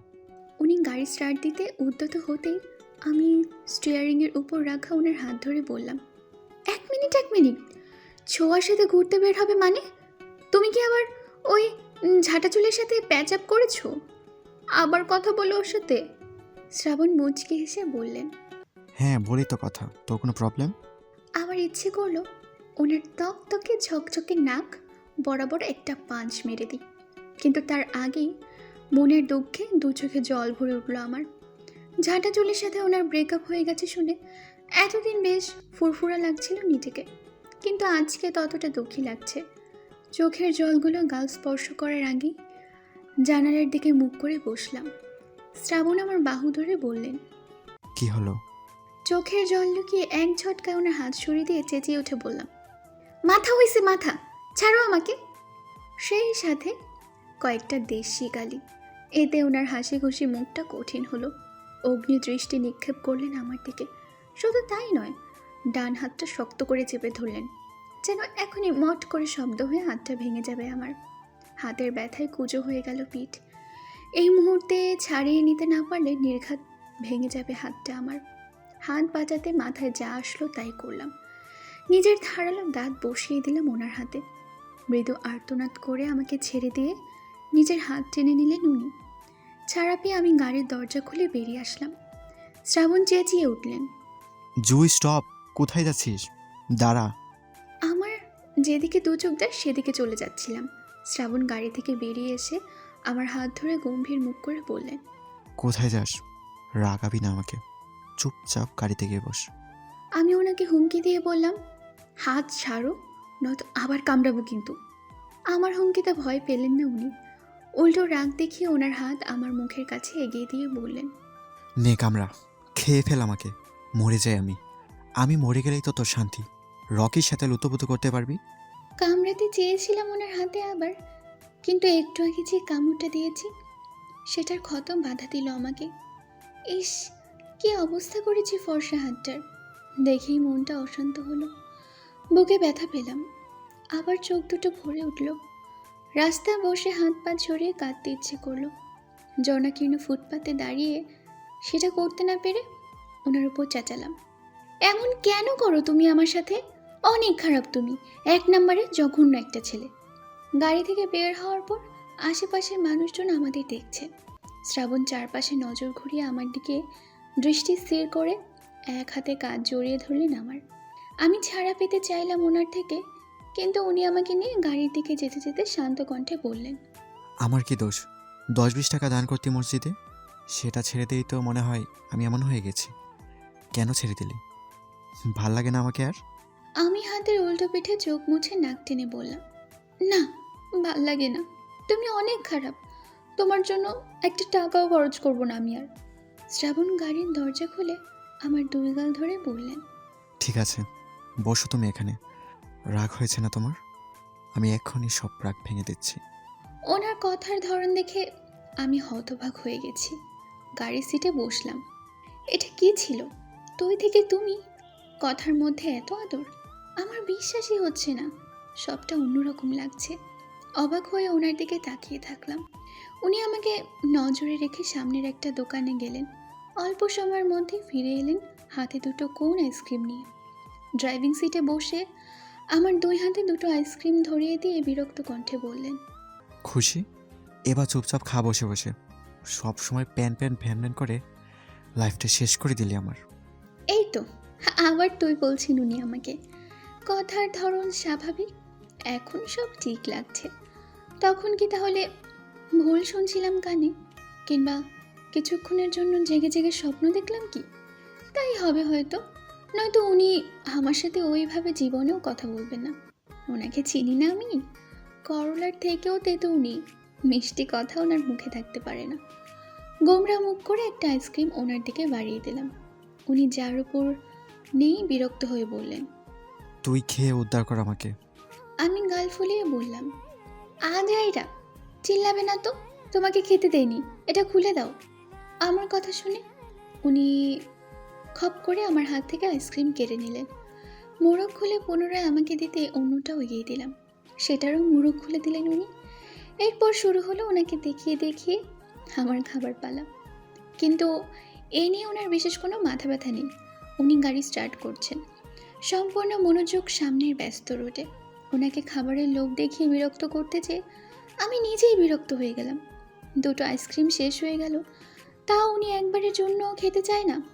তাকালো না অবধি আমার দিকে, যেন আমি কেউ না। এতক্ষণ খাচ্ছিলাম বলে কিচ্ছু বলিনি। আইসক্রিম খেয়ে পেট এবং মাথা দুটোই ঠান্ডা হয়েছে, তাই এখন ঠান্ডা মাথায় শ্রাবণকে বিরক্ত করতে বসলাম। প্রথমে তাকালাম আইসক্রিম লেগে থাকা হাতের দিকে, তারপর আমার আঠালো হাতটা ওনার শার্টের হাতে মুছতে লাগলাম। শ্রাবণ ভ্রু কুচকে এক নজর আমার দিকে তাকিয়ে বললেন, বাথরুম শুরু হয়েছে আবার? নেভি ব্লু শার্টে চকলেট কালার আইসক্রিমের আস্তরণ অত বোঝা যাচ্ছে না। তারপরও আমি দুষ্ট হেসে বললাম, হ্যাঁ, তোমার শার্ট নোংরা করে দিয়েছি, দেখো। খুব ভালো করেছেন আপনি। এবার মুখটাও মুছে উদ্ধার করুন আমাকে, নয়তো এত বিশ্রী লাগছে যে তাকাতে পারছি না আপনার দিকে। তখন তুমি, এখন আপনি, আবার কি স্বপ্ন দেখলাম আমি, নাকি সত্যি আপনি সম্বোধন করলেন উনি আমাকে? কয়েকবার চোখ পিটপিট করে অবিশ্বাস্য কণ্ঠে বললাম, তুমি আমাকে আপনি বললে এখনই? শ্রাবণ সামনের দিকে তাকিয়ে বললেন, তোকে কেন আপনি বলবো? তুই কে? হ্যাঁ, যত সব পাগল। আমি কটমট চোখে তাকালাম ওনার দিকে। ফরফর করে বক্স থেকে টিস্যু বের করে নিয়ে মুখ মুছে টিস্যুটা ওনার কোলের উপর ফেলে দিলাম। শ্রাবণ বললেন, প্রশ্রয় পেয়ে মাথায় উঠছিস? এই জন্য, জাস্ট এই জন্যই থাপড়াতে মন চাই তোকে আমার। এখনই আমার কোল থেকে সরা ওটা, নয়তো খাওয়াবো তোকে। নোংরা টিস্যু খেতে তোর নিশ্চয়ই খুব ভালো লাগবে। Am I right? আমি মুখ ভেঙালাম ওনাকে, কিন্তু টিস্যু থেকে সরিয়ে দিলাম, তবে হাত দিয়ে না, পা দিয়ে। তখনই খেয়াল করলাম আমার জুতোর দিকে। বাসায় থাকা পুরনো জুতা জোড়া পরেই চলে এসেছি, যা আমার ড্রেসের সাথে বড্ড বেমানান। সঙ্গে সঙ্গে শ্রাবণকে গাড়ি থামাতে বললাম। শ্রাবণ জিজ্ঞেস করলেন। কি হলো? আমার পায়ের দিকে তাকিয়ে বললাম, আমার জুতো ফেলে এসেছি, এক্ষুনি বাসায় ব্যাক করো, জুতো ছাড়া আমি কোথাও যাব না। আমার কথা গায়ে মাখলেন না উনি, গাড়ি না থামিয়ে বললেন। কোথাও যাওয়া লাগবে না তোর। স্টিয়ারিংয়ের উপর থেকে ওনার হাত সরিয়ে দেওয়ার চেষ্টা করে বললাম, গাড়ি থামাবা তুমি? থামাও গাড়ি, জুতো এনে দাও আমার। আরে কি করছিস? ছাড়, অ্যাক্সিডেন্ট হয়ে যাবে। আমার সাথে না পেরে বাধ্য হয়ে উনি গাড়ি সাইড করলেন। আমার এক কথা, জুতো ছাড়া কোথাও যাব না। শ্রাবণ বিরক্ত হয়ে বললেন। আমরা কোথাও যাচ্ছি না তো, এমনি করছি, জুতো লাগবে না।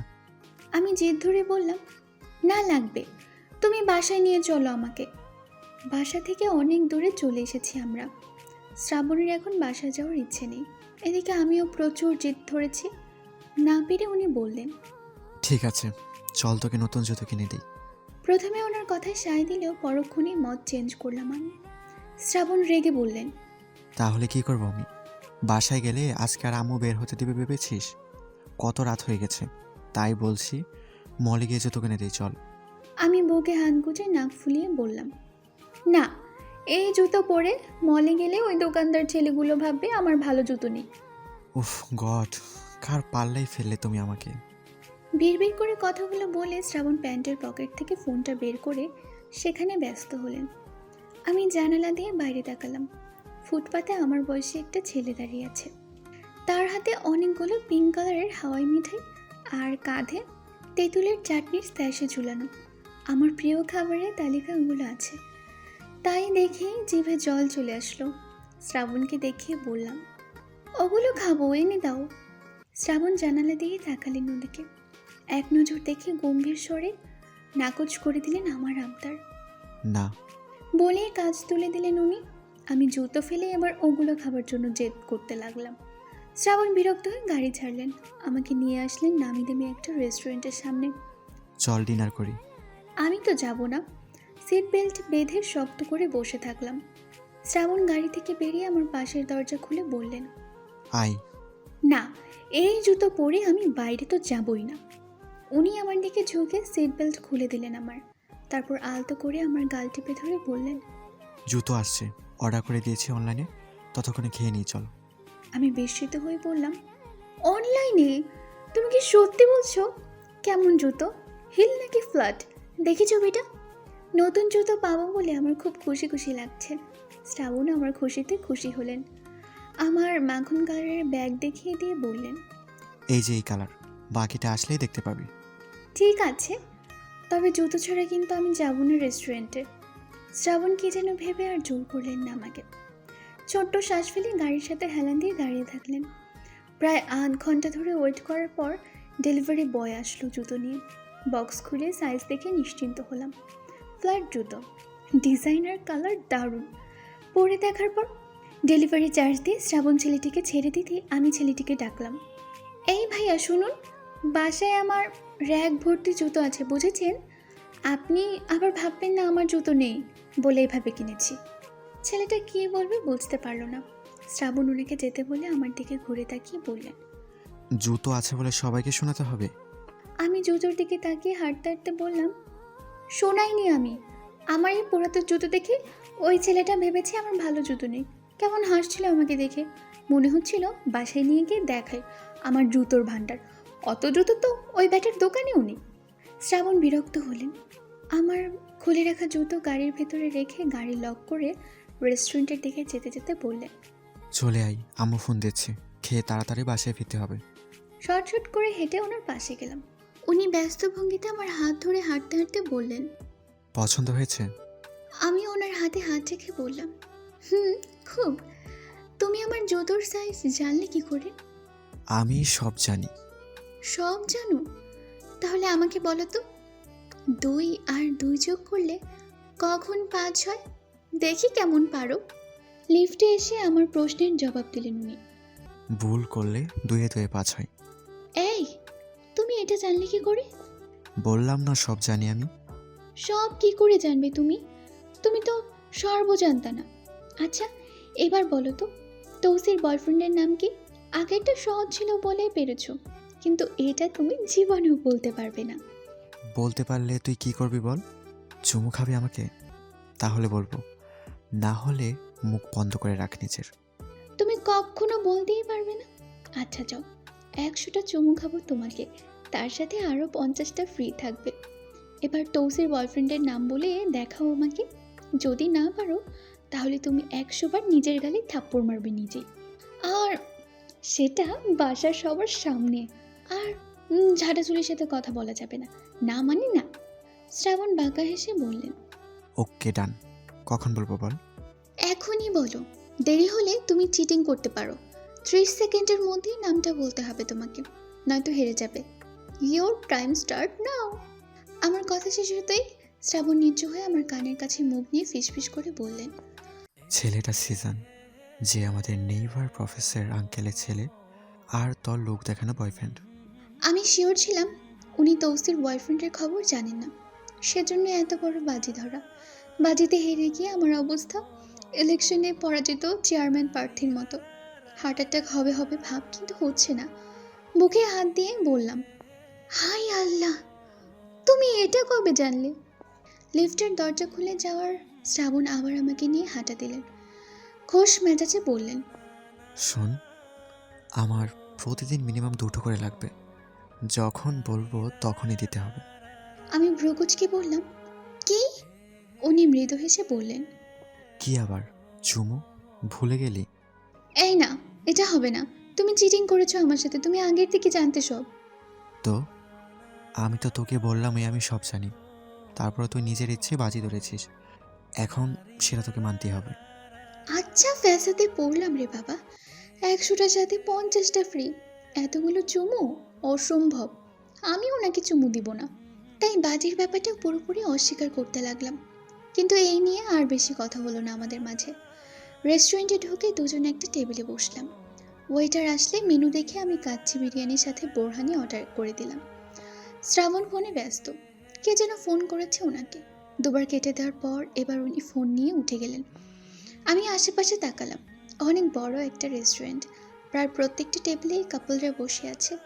শুধু কোনার একটা টেবিলে কয়েকজন ছেলে একসাথে বসে খাচ্ছে আর হাসি ঠাট্টা করছে। তাদের মধ্যে একজন আমার দিকে তাকিয়ে চোখাচোখি হতে ভ্রু নাচালো ছেলেটা। ভালো করে তাকাতেই চিনতে পারলাম তৌসির ক্লাসমেট রাজ্য ভাইয়া। আমি হাত নাড়িয়ে হ্যালো বলতেই ছেলেটা চামচ রেখে টিস্যু দিয়ে মুখ মুছে উঠে আসলো। আমিও দাঁড়ালাম। কাছে কাছে এসে জিজ্ঞেস করলো। আরে জুই, তুমি এখানে কার সাথে এসেছো? মুচকি হেসে বললাম, শ্রাবণ ভাইয়া নিয়ে এসেছে। তুমি? আমি ফ্রেন্ডদের সাথে এসেছি। তোমাকে হোয়াটসঅ্যাপে মেসেজে পাইনি কেন? তৌসিদের সাথে আর আমাদের ক্যাম্পাসেও আসো না, কি ব্যাপার? আমি আবার চেয়ারে বসে বললাম, আমি আর ফোন ইউজ করি না, আর আমার তো ক্লাস থাকে, কোচিং থাকে, সেজন্য যাওয়া হয় না তোমাদের ক্যাম্পাসে। দাঁড়িয়ে আছো কেন? তুমিও বসো না। আমাদের টেবিলে 4টে চেয়ার, চারদিকে 4টে সাজানো। শ্রাবণ আমার পাশের চেয়ারটায় বসেছিলেন। রাজ্য ভাইয়া এদিক ওদিক তাকিয়ে সেই চেয়ার টেনে বসলেন। শ্রাবণ ভাইয়া কোথায়?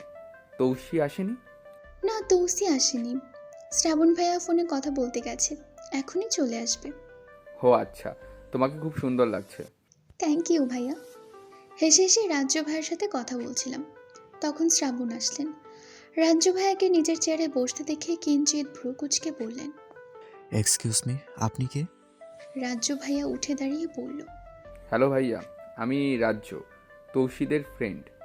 দুজনে হ্যান্ডশেক করে পরিচিত হলো। শ্রাবণ আমার বিপরীত পাশে চেয়ার টেনে বসেছেন। আমাদের খাবার চলে আসার রাজ্য ভাইয়া যাওয়ার জন্য উঠে দাঁড়ালো। শ্রাবণকে আমাদের সাথে বসতে বললেও সে নাকচ করে দিয়ে জানালো তাদের খাওয়া দাওয়া শেষের পথে।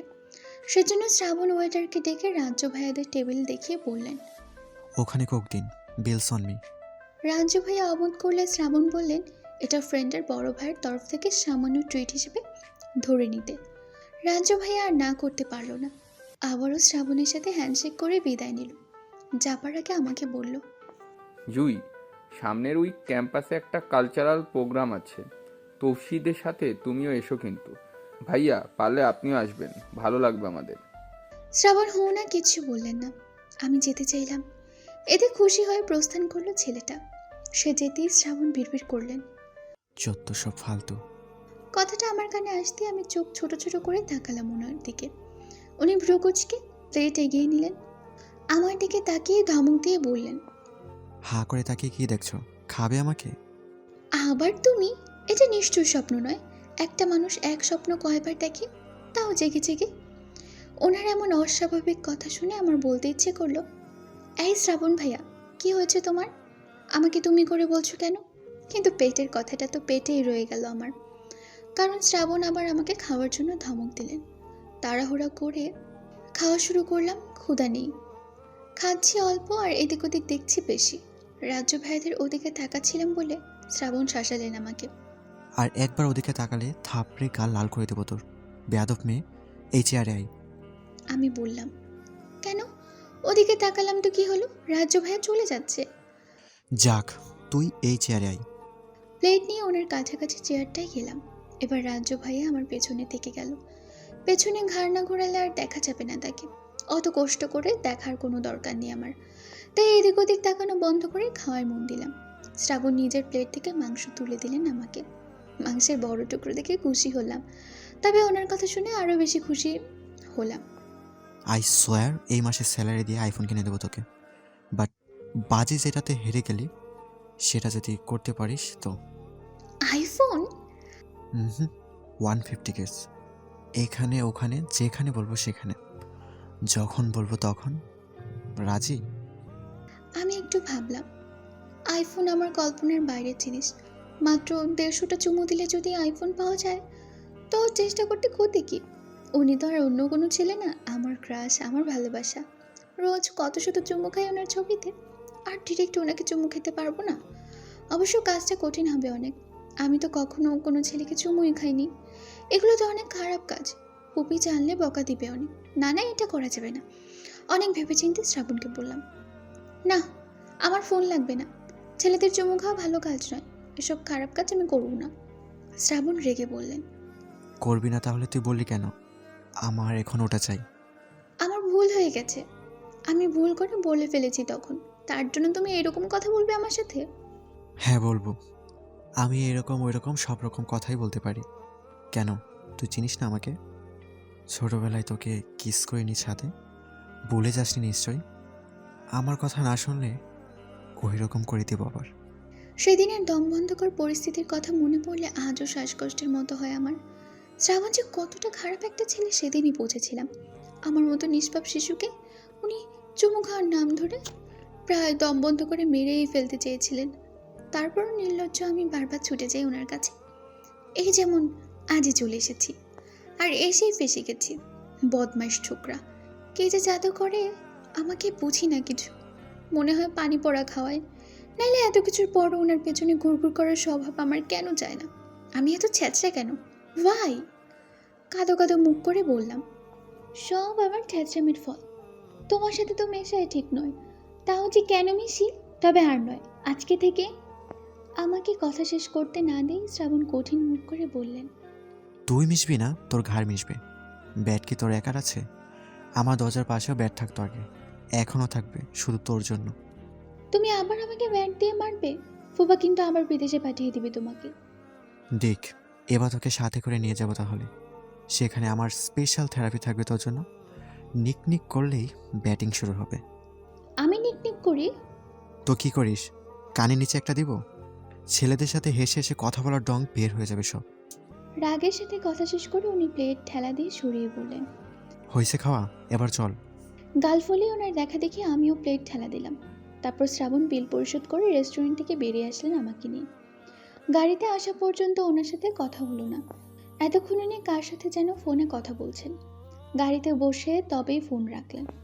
আমি সিট বেল্ট বেঁধে গোমরা মুখ করে বাইরে তাকিয়ে থাকলাম। শ্রাবণ গাড়ি স্টার্ট দিয়ে বললেন, এই শোন, গুমরা মুখ করে থাকবি না আমার সাথে, নইলে পিটিয়ে ঠিক করে দেবো তোর মুখ আমি। আমি এবার মৌনতা ভেঙে চিল্লিয়ে বললাম, তুমি সবসময় আমার উপর রেগে যাও কেন? উনি ব্রেক কষলেন, এক হাতে আমার গাল টিপে ধরে আমায় চেয়ে দ্বিগুণ চিল্লিয়ে বললেন। তুই সবসময় অন্য ছেলেদের সাথে কথা বলিস কেন? আমিও রেগে বললাম, তাহলে তুমি ঝাঁটাচুলের সাথে কথা বলো কেন? সেদিন বাসায় ছাদে তুমি ওকে চুমু খেয়েছো আমি জানি। আমি তোমাকে কখনো চুমু খাবো না, কোনো দিনও নয়। তুমি নোংরা, তোমার গার্লফ্রেন্ডও নোংরা। আমার কথা শুনে ওনার রাগ আরও দ্বিগুণ বেড়ে গেল। সিটের সাথে আমার গলা চেপে ধরে বললেন, আমি নোংরা, আর তুইও, কারণ আমি শুধু তোকে কিস করেছি, আবারও করবো এখনই। কথাগুলো বলে উনি এমন হিংস্রভাবে তেড়ে আসলেন আমার ঠোঁটের দিকে যে ভয়ে আমি চোখ বন্ধ করে কান্নাই করে দিলাম। ভেবেছিলাম আজকে উনি আমাকে দম বন্ধ করে মেরেই ফেলবেন, কয়েক বছর আগেরকার অসমাপ্ত কাজটা সেরে ফেলবেন, কিন্তু সেরকম কিছুই হলো না। উনি আমার ঠোঁটে নয় বরং কপালে নিজের ঠোঁট চেপে ধরে আছেন। এটা বুঝতে পারার পর কান্না থেমে গেল আমার। ওনার হাতে আর গলায় খামচি দেওয়া হাতটাও সরিয়ে নিলাম। উনিও আমার গলা ছেড়ে দিলেন। তারপর কপাল থেকে ঠোঁট সরিয়ে নিজের সিটে বসে বললেন, কি হলো, তাকিয়ে আছিস কেন এভাবে ঢেপ ঢেপ করে? কিস করবি আমাকে? নে কর। গাল এগিয়ে দিলেন উনি আমার দিকে। আমি পিছিয়ে গিয়ে জানালার সাথে লেগে গেলাম। সেটা দেখে উনি শয়তানি হেসে বললেন। ভয় লাগে? এবার মনে পড়ে সে পুরনো শ্রাবণকে? আমি কিছু বললাম না, শুধু ঘন ঘন শ্বাস ফেলতে ফেলতে তাকিয়ে থাকলাম ওনার দিকে। উনি আবারও শাসালেন আমাকে। তাকিয়ে দেখছিস কি? একদম পুতো ফেলে দেবো যদি আর কখনো আমার কথা অমান্য করিস তো। তারপর উনি পুনরায় ড্রাইভ করতে শুরু করলেন। আমাকে পুরোপুরি ইগনোর করে গান ছেড়ে দিলেন। হিন্দি গান বাজছে। উনি খোশ মেজাজে কিছুক্ষণ গুনগুন করলেন, তারপর হঠাৎই গান বন্ধ করে দিয়ে বললেন, দূর, ভাল লাগছে না। ওনার মধ্যে আবার আমাকে ধোলাই দেওয়ার লক্ষণ দেখতে পাচ্ছি। ভয়ে আমি নাড়াচাড়া পর্যন্ত বন্ধ করে দিলাম। পুরনো শ্রাবণকে ভীষণ ভয় লাগে আমার। খালি নাক মুখ চেপে ধরে দম বন্ধ করে দিত আমার। আজকেও যদি ওরকম করে তাহলে কে বাঁচাবে আমাকে? কেউ তো নেই এখানে। সেজন্য যতটা সম্ভব দূরে এগিয়ে এসেছি ওনার দিকে। এটা মনে হয় ওনার ভালো লাগছে না, তাই ভ্রু কুঁচকে তাকালেন আমার দিকে। চোখে মুখে একটু আগের রাগটা আর নেই, মুখে সরলতার আভা চলে এসেছে। ড্রাইভিংয়ের পাশাপাশি মিনিট খানেক নজর রেখেছেন আমার উপর। তারপর হঠাৎ আমার দিকে হাত বাড়িয়ে দিয়ে বললেন, কাছে আই। অত দূরে বসেছিস কেন? পড়ে যাবি তো জানালা দিয়ে। আমি ভয়ে ভয়ে কাঁধ থেকে ওনার হাত সরিয়ে দিলাম, কিন্তু মুখ খুললাম না। শ্রাবণ আবার এক হাত বাড়িয়ে দিলেন। এবার আমার সিট বেল্ট খুলে দিয়ে একটানে নিজের কাছে নিয়ে গেলেন আমাকে। এক পাশ থেকে জড়িয়ে ধরে নরম কণ্ঠে বললেন, এমন বোবা হয়ে আছিস কেন? মজা করেছি তো তখন। আমার সুইট হার্ট না তুই? রাগ হয় না তো তোর উপর? কখনো রাগ হয়েছি বল? একবারও রাগ হয়নি। ছোট থাকতেও রাগ হয়নি, কোনোদিনও রাগ হয়নি আমি। আমি এবার মিনমিন করে বললাম, তুমি মিথ্যে বলছো, তুমি আবার আগের মতো খারাপ হয়ে গেছো। খারাপ হয়নি রে বাবা, হলেও বা তোর তাতে কি? জুই না তুই? কাউকে নাকি ভয় পাস না? এখন আমাকে ভয় পাচ্ছিস কেন? ওনার বুক থেকে মাথা তুললে বললাম, তোমার কি হয়েছে শ্রাবণ ভাইয়া? তুমি এমন রেগে কেন আমার সাথে? উনি সামনের দিকে তাকিয়ে বললেন, কিছু না, নাথিং। তুমি আর রেগে যাবে না তো? না। রকির সাথে কথা বললেও নয়? হুম। সত্যি তো? হুম। ব্যাস, বিপদ নেই বুঝতে পেরে আমার রূপ পাল্টে গেল। ওয়াও, তুমি তো অনেক ভালো হয়ে গেছো। আসো, তোমাকে একটা চুম্মা দিই। শ্রাবণ আমাকে ছেড়ে দিয়ে বললেন, লাগবে না, সরে যা তুই আমার থেকে। ড্রামা বাস কোথাকার। এত কিছুর পরেও শিক্ষা হয়নি না? আবার চুমুর কথা বলিস? নির্লজ্জ বেহায়া। আমি সরে বসে বললাম, তুমি নির্লজ্জ, তুমিই বেহায়া, তুমিই ড্রামাবাজ। আমারই ভুল হয়েছে, তোর ভয় ভাঙিয়ে দে। চুপ যা, নয়তো একটু আগের মতো বুবা বানিয়ে বসে রাখবো। এই, পারবে না তুমি। আমি সব পারি। আচ্ছা ঠিক আছে, তাহলে এখন একটা মুরগির ডিম পেড়ে দেখাও আমাকে, বলে আমি খিলখিল করে হাসতে লাগলাম। উনি প্রথমে আমার দিকে রাগে চোখে তাকালেও পর মুহূর্তে হেসে ফেললেন। হাসি দেখে একটু আগের ঘটনাগুলো আমার মাথা থেকে বেরিয়ে গেল সব। আবার আগের মতো সহজ হয়ে গেলাম ওনার সাথে। এমনই হয় সবসময়। এভাবেই গল্প আর ঝগড়া করতে করতে বাসায় ফিরলাম দুজনে। ততক্ষণে রাত গভীর হয়ে গিয়েছে। ফুপি বাদে সবাই ঘুম। আমাদের ফিরতে দেখে ফুপিও নিশ্চিন্ত হয়ে ঘুমোতে গেল। আমিও নিজের রুমে গেলাম। তবে শ্রাবণ গিয়েছেন স্টোর রুমে ওনার সে পুরাতন ব্যাগটা খুঁজতে। যদিও আমি বলেছি ওসব ব্যাগটার দেখে আমি আর ভয় পাই না। তারপরও উনি গেলেন সেখানে। ব্যাগটা নাকি সকালেই দরকার হবে ওনার। কি এমন দরকার হবে কে জানে।